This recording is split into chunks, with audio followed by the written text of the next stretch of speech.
Neuman! Ah! Dave! It's Congresswoman Neuman. I mean, it's The Boys, Season 2, Episode 8, the finale, but of course we are going to talk about this absolutely insane twist right off the bat. It's the very end of the episode, and it's maybe the most shocking thing that The Boys has done so far. Let's get into it. Mike, oh man, I feel like I was so close last week when I was scanning. I didn't take quite as much time as I wanted before our breakdown, and I saw that bearded guy in the background. Somehow I missed Neuman look directly at somebody, right? Like she turned around, their head exploded, she looked back. I was like, how did I not see that? I feel like between us, you and I had all of the pieces to this puzzle, and we did not put them together. I know that a couple of people have sort of guessed this twist. There is a Reddit topic from a couple of days ago from a user named Kronos45 that I'm looking at that got some upvotes suggesting that it was Congresswoman Neuman popping people's heads, but all of the comments are like, yeah, good theory, but doesn't seem likely. And then I think we had one commenter who guessed it. Yeah, we had two. So quick shout outs to them. Florida Man Explains and Otterich Fernandez. Like, great job. Hats off to you. Heads popped to you.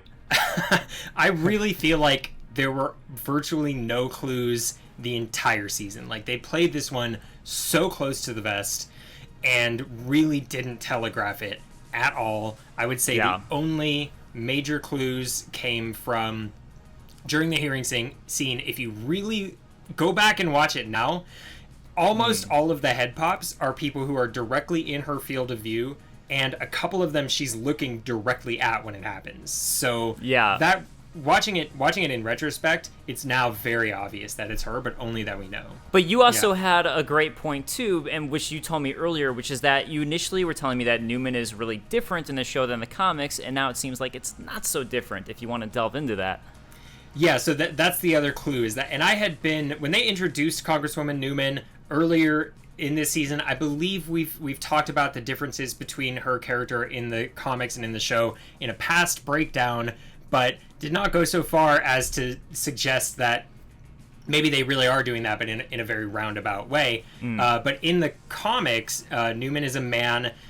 His name is Victor Neuman, and his nickname that everybody calls him is Vic the Veep because he's the vice president. He is a completely airheaded, borderline, just empty. He just has nothing going on in his brain, and he's purely a political puppet that Vought has installed in the office of the vice president through like a many-year effort to infiltrate politics. So given this twist, we have to assume that actually Victoria Neuman is the same. She's in Vought, she's on Vought's payroll, she's in their pocket, she's actually, while pretending to be against them, is working in their interest. Vought was probably kind of just trying to play both sides. So they had their people who were essentially politically on the right and their people politically on the left, both corrupt and in their pocket. And Neuman is the one on the left who's corrupt and in their pocket, as it's turning out to be. It's really the only thing that makes sense. And it does make sense for Vought to control both sides of this debate. It's really, I mean, it's an information war. It's a war for people's minds. And if they control both sides of the argument, they can have controlled opposition against them, where Congresswoman Neuman is shaping the conversation on that side, but in a way that will never actually do, lasting harm to Vought. She lets the hearing go right up to the point until something damaging would happen. She kills Alistair at the end, right before he can release all this damning info about these soups. And now Vought is going to have the boys indirectly in their pocket as well, because at the end of the episode, Mallory reveals that Congresswoman Neuman is going to start paying them officially to keep tabs on the soups, which is their role in the books. When the comics start, they are officially in the on the CIA's payroll in that exact role. And so in a roundabout way, the show is now sort of putting them in the position that we find them in at the beginning of the books. And also Hughie has joined at the very end, has joined her side because he thinks it's a good thing and a different way to do it. I feel so bad for him. Poor Hughie. I wonder how long she could keep the charade up without Hughie noticing something now that he's going to be right under her nose. But before we move into the rest of the episode, just want to share some behind-the-scenes footage of the scene that we were able to secure.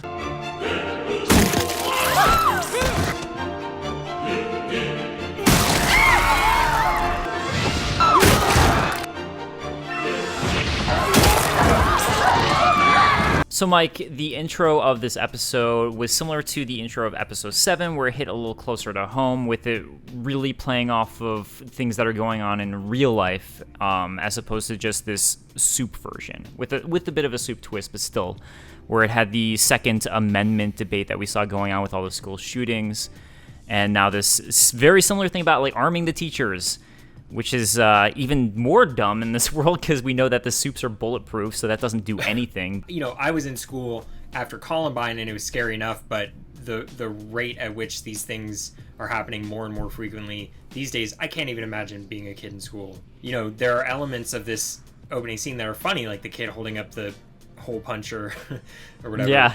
But it's also deeply unfunny.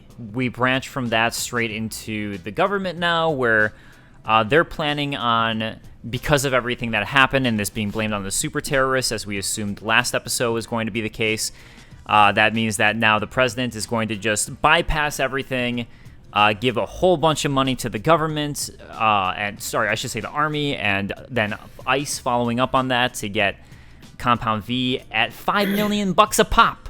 So there we go. That's the big master plan by Vought, is $5 million a dose.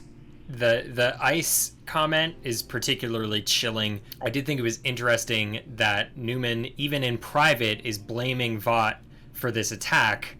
It seems like she really is in character, and it's extra ironic watching that scene and many other scenes throughout the season, knowing that she is the one who's behind a lot of this stuff. Did you say ICE was chilling, Mike? How very fatherly of you. Damn it.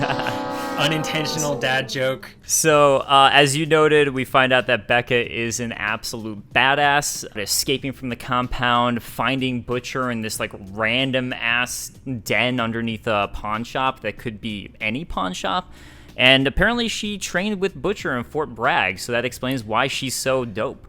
Yeah, that was an interesting comment that she made at one point in the episode. I will say that that shot of her hiding in the woods with a knife, escaping her compound, was straight out of like a Rambo movie. I was like, damn, she is a badass. I will also say, now that you've brought up Butcher, I am wearing my Butcher the Boys Hawaiian shirt that Amazon sent me. So I thought that would be appropriate for the final episode. But yeah, it was huge to see her off the compound, finally really reunited with Butcher. Speaking of the boys, when this episode opens, they are preparing to fully go to war with the Seven, and I thought it was so interesting. In the books, as we've discussed before, they all have like a diluted version of Compound V coursing through their veins, and so they're on more of an even footing with the Soups in the series. However, in the show, we see that they're not helpless either. Usually due to their ingenuity, often Frenchie's specifically. He's crafting weapons. They're using drugs. Epinephrine, I think, is what Mother's Milk brings up to fight A-Train. That's basically adrenaline. And of course, Frenchie has EMPs mounted on RPGs, which is just... I really wish he had gotten a chance to use that before Stormfront blew them up. And this is what I enjoy about them not having Compound V, and I'm glad, at least at the end of this season, that they still haven't been injected, because this ingenuity of how are they going to fight the Soups, and even bringing up the tree nut allergy again for Black Noir, to me that's what makes it so fun. We're like, oh, how are they going to do it, and then figuring out clever ways to do it is a great element.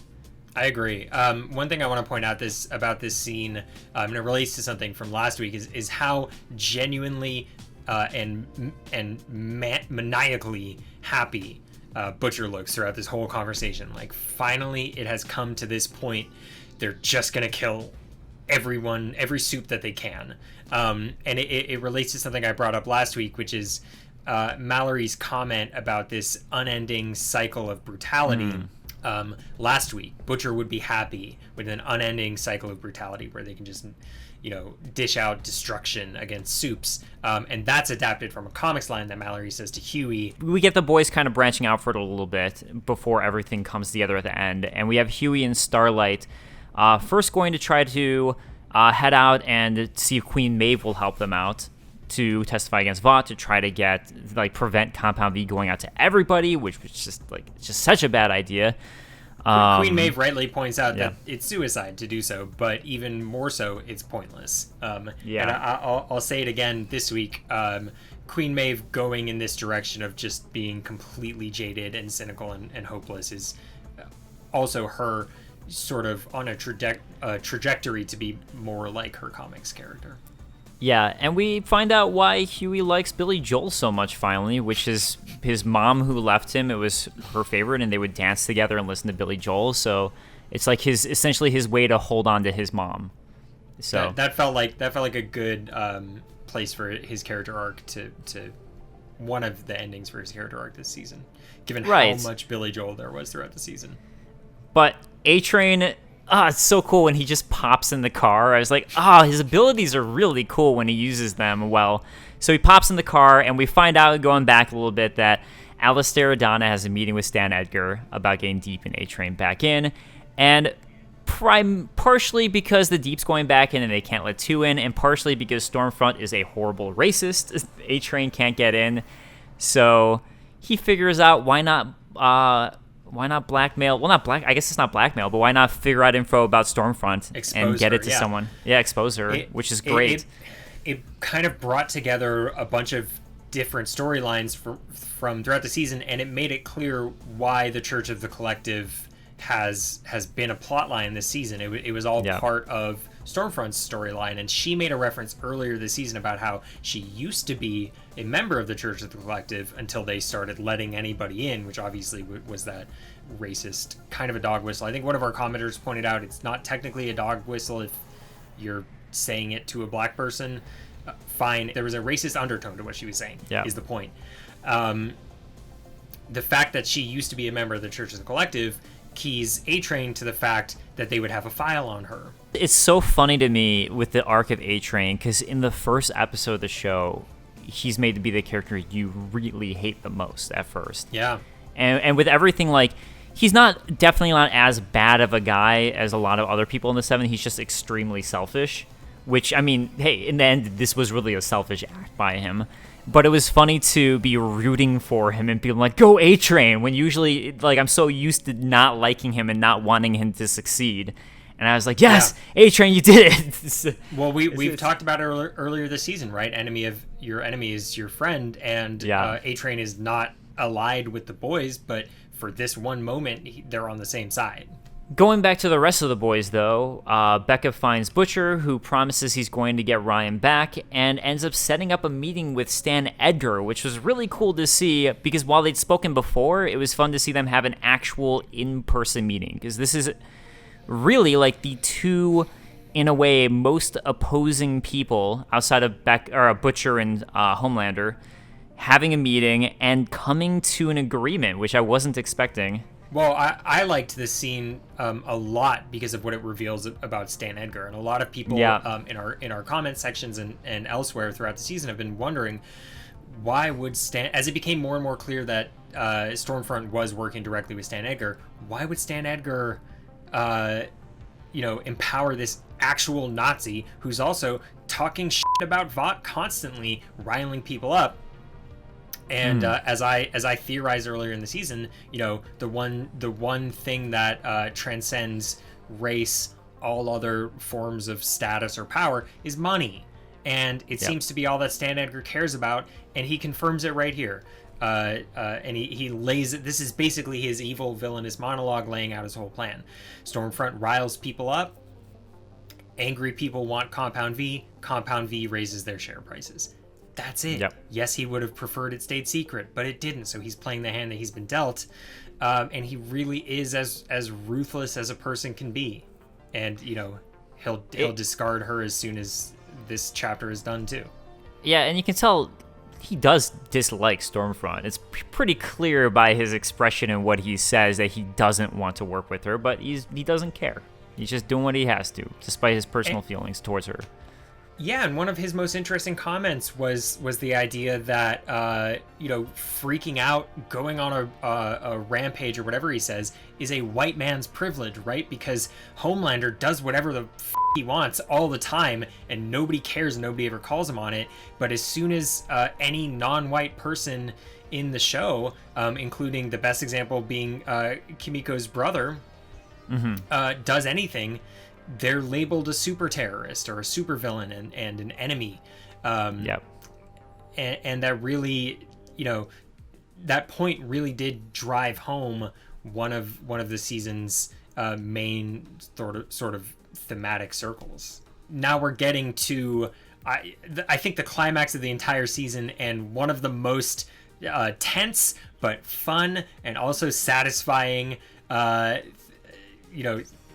sequences in the whole show, and it kind of starts with them pulling the trigger and exposing Stormfront as a literal Nazi. Mike, I love this so much. Like, I was like internally cheering when all this came out. I was like, yes, I was so excited when all the Nazi stuff came out.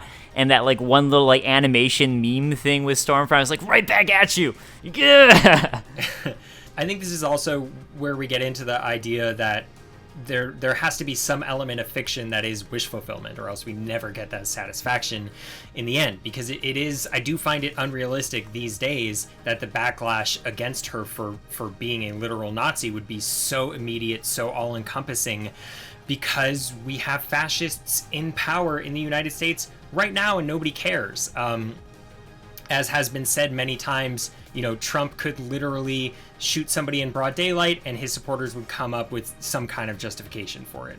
And this is the comparison that the show is making, when Stormfront literally says, people like what I have to say, they just don't like the word Nazi. What she's pointing out is that people in power have these fascist ideas, these fascist tendencies, this nationalism in the guise of patriotism, and as long as you don't literally say the words Heil Hitler, you get a pass. And it's f***ed up, but that's realistic. So yeah, I enjoyed Stormfront getting exposed and frustrated, and later getting the shit kicked out of her. Something too from a storytelling perspective is, I'm a big Harry Potter fan, and this reminds me of Umbridge in a way for you Harry Potter fans out there, where Stormfront was such a good villain because you hate her so much throughout the episode that when this moment does happen, it pays off so well. Where if she wasn't as good of a villain, it wouldn't have had as much of an effect or an emotional impact. So I think, and also, like, hats off to the writing, because that's why internally I was so excited, because you grow so much to dislike this character. I agree, and that's a really great comparison. Dolores Umbridge. Yeah, she's the worst.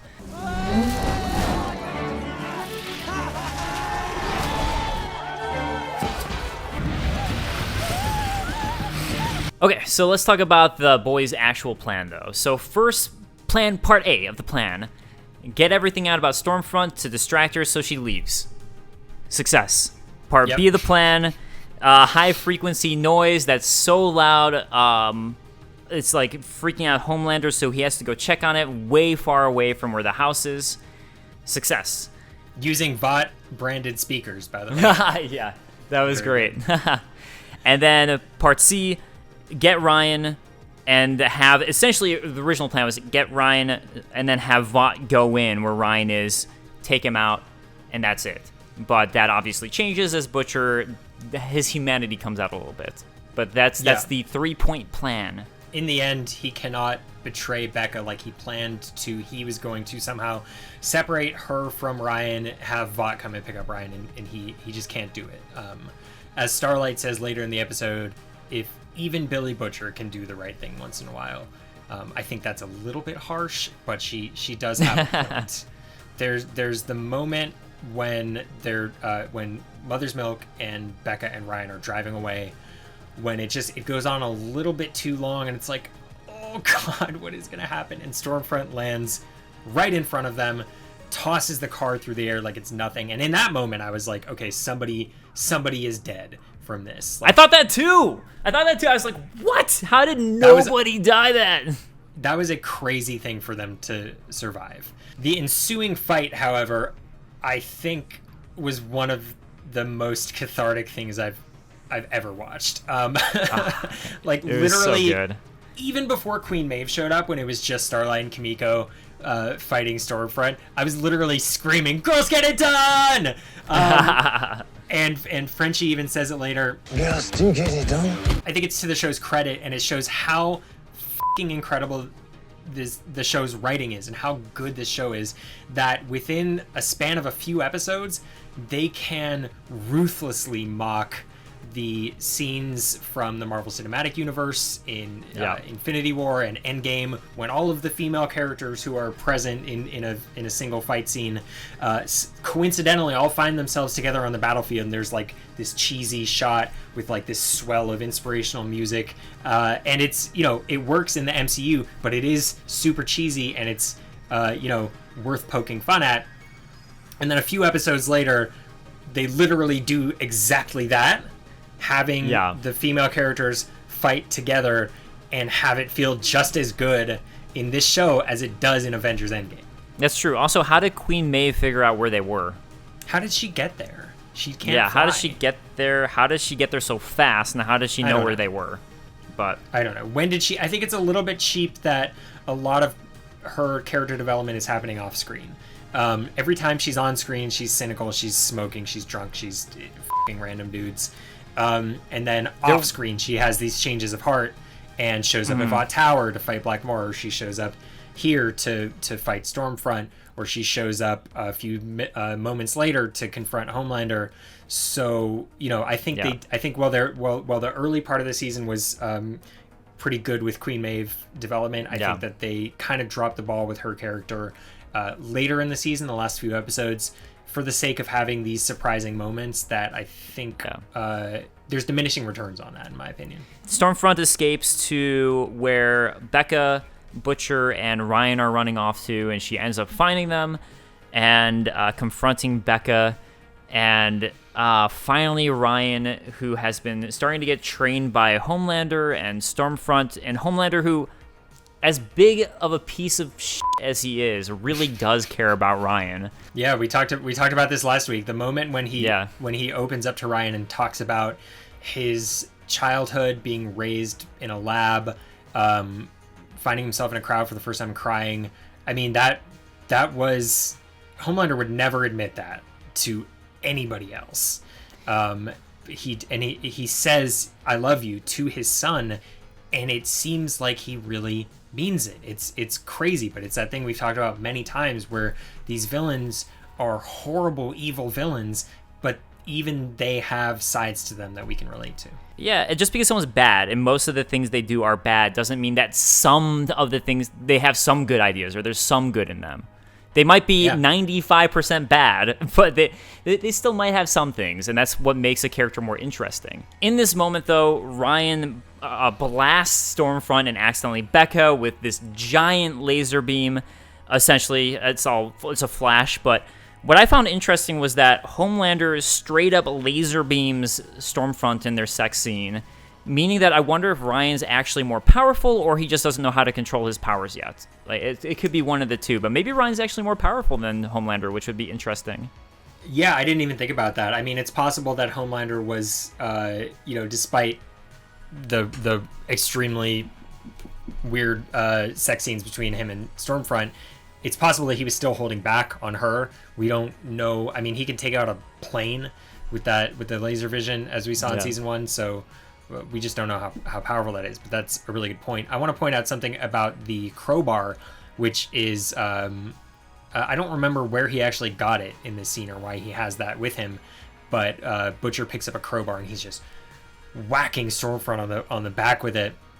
The comics fan in me was excited to see him wielding this crowbar here. After Becca's dying, and as we talked about earlier, Butcher's upset and basically ready to murder Ryan, Homelander arrives, just devastated, because essentially everything he gained this season, which was a woman that he loves, and his son, who he loves.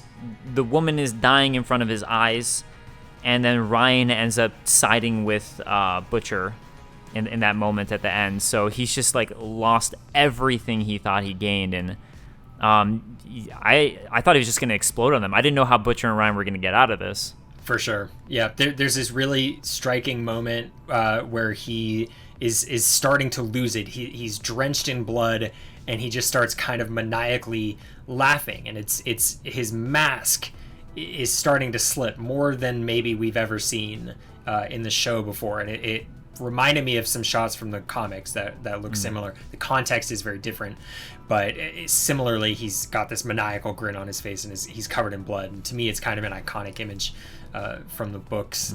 We should also mention that Stormfront is kind of babbling in German as Homelander approaches her here. Her limbs have been burned off or whatever. She's been stabbed in the eye by Becca, which was a great moment. I love that moment. That was great. Yeah, we ran this through Google Translate. We asked some coworkers who speak a little bit of German, and it's hard to make out everything that she's saying, but what it seems like is she's basically having her life flash before her eyes. She's mentioning things like having her arm out a car window, finding a perfect spot by a riverside under an apple tree to watch a plane flying by overhead, making some connection, and something about it was the first time. So my theory is that she is experiencing flashbacks to her youth, possibly her courtship with Frederick Vought.